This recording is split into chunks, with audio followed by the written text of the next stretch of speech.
G'day everyone, Grandma's Handbag back again. Thank you very much for joining us on this response video, I guess, to James Griffiths, the vinyl professor's loosely titled, "Is it rude to call a record overrated?" And I'm going to follow on from that with one aspect of it. I call the Canon of Received Wisdom. So things could get a little bit philosophical, hence the chair, the chalice. Never mind any of that. Anyway, I'll get into this quickly.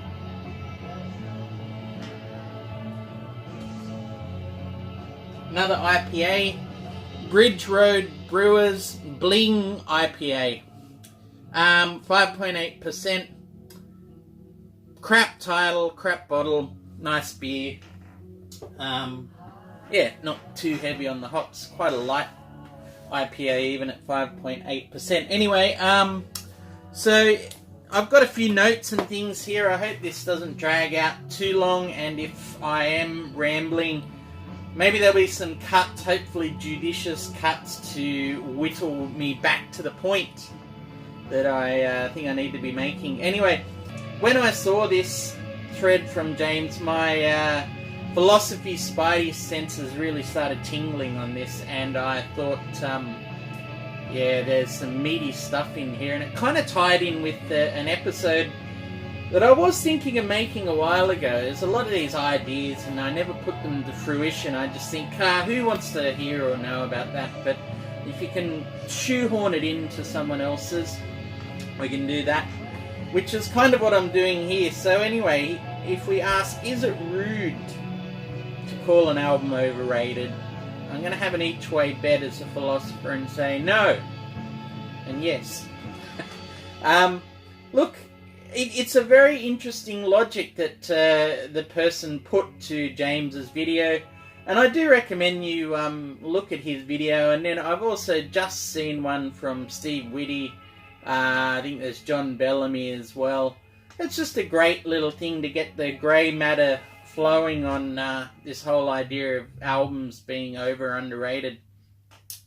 But to follow the initial person's logic about it hurting the feelings of someone, in a certain way I can understand that. I used to attach quite a lot of my own identity, in fact, to albums that I thought were important, that albums that held a lot of my own feeling and emotion about them. And to dismiss that album would be to dismiss me. And almost to the point of, well, if you don't like that, then you don't know what I'm all about.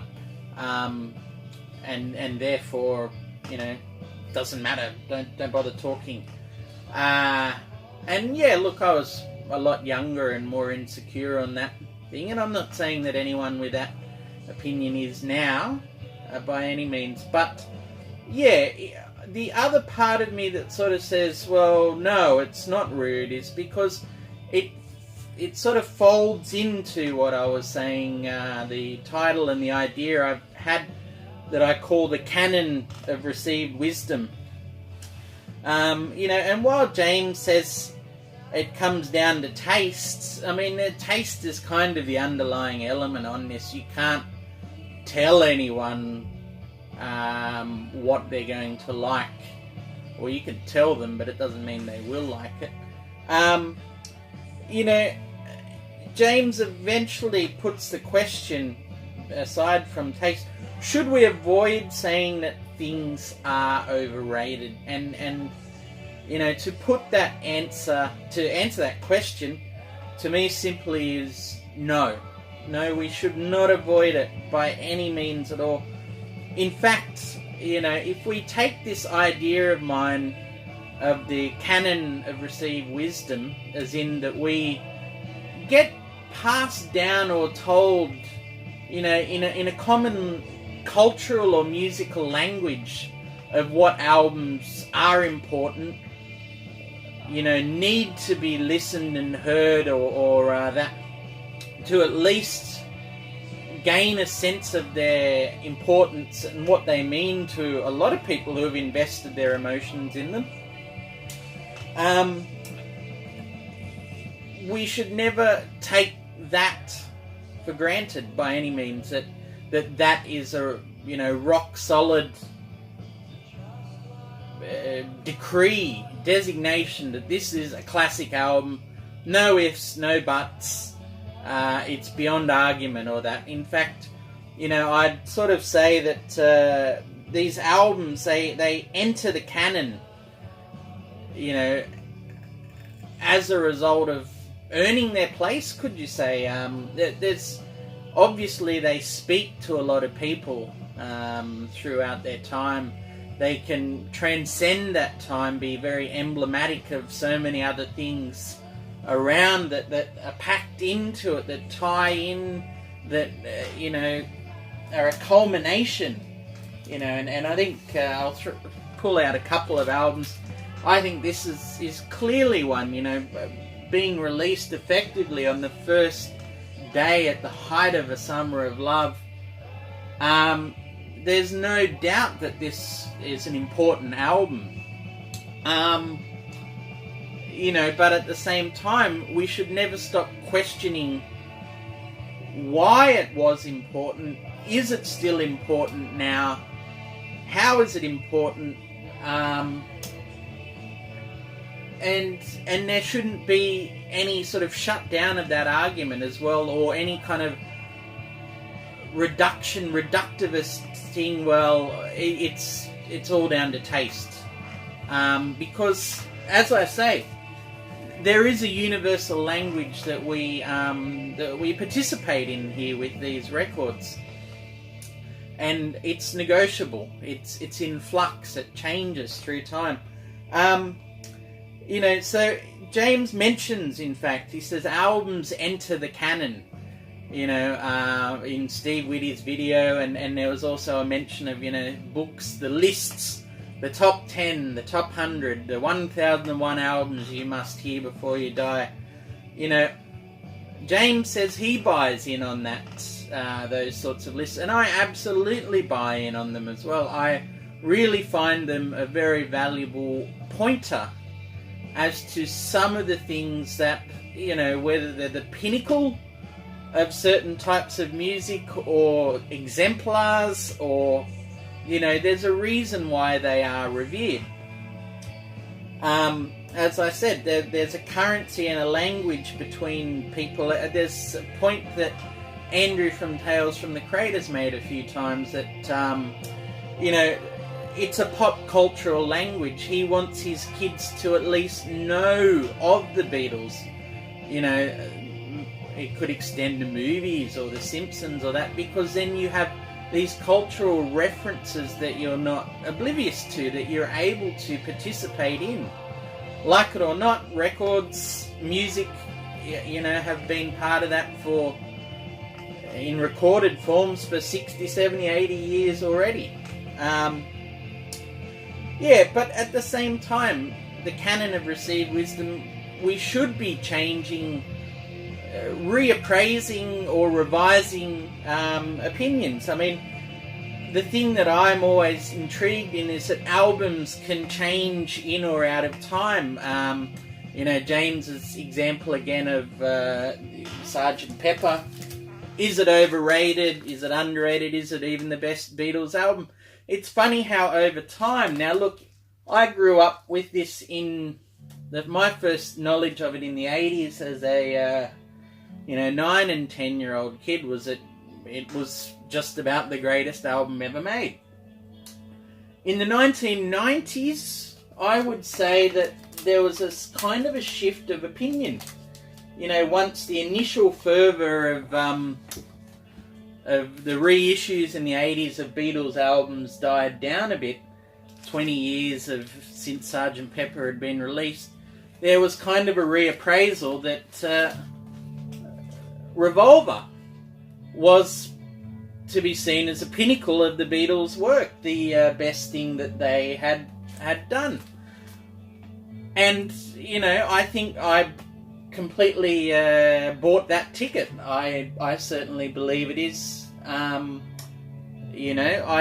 The notion of it being overrated doesn't play to me. I suppose With this one, I would say, for me, overrated. But interestingly, I find this album now to get rated a lot more highly than it used to in my books. So obviously the White Album.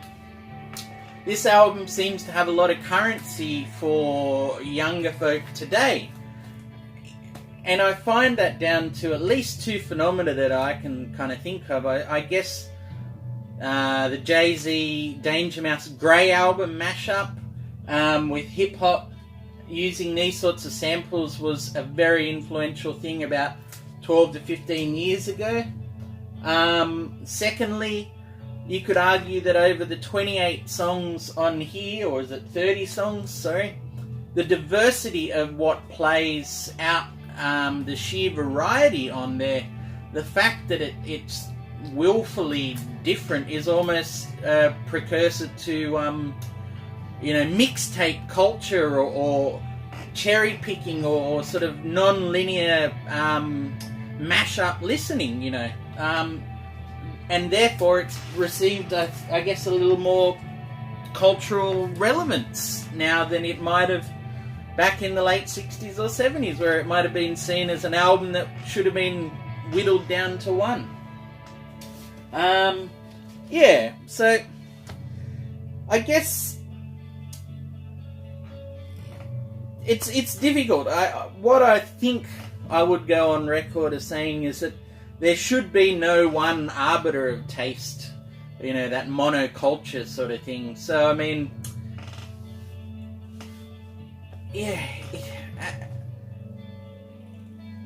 that's very difficult. I don't think that's the right place to go to, nor should we sort of merely dissolve down into a kind of a relativism, the taste argument. Well, I like it, and that's all that matters.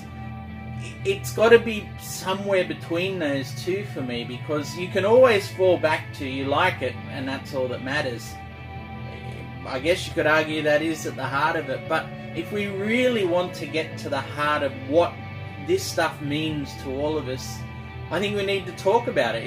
We need to ask what this canon of received wisdom is that we get told when we come into looking at music and its wider relevance. What we get told is a great album, and then what we, propagate or perpetuate on as well.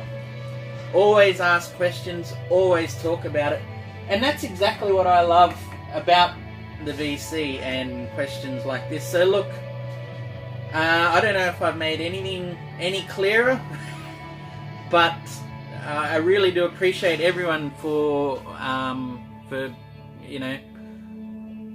watching, and especially if you can chime in with your ideas and thoughts down below. It's something that I've always sort of carried around, and it's a lovely thing to be able to be prompted so eloquently by James and by other people's examples to talk about it. So thank you guys. Take care, and I'll be back pretty soon with some more videos. There'll be contest entries, there'll be vinyl finds as well, and a couple of other things I need to cook up. So cheers, VC.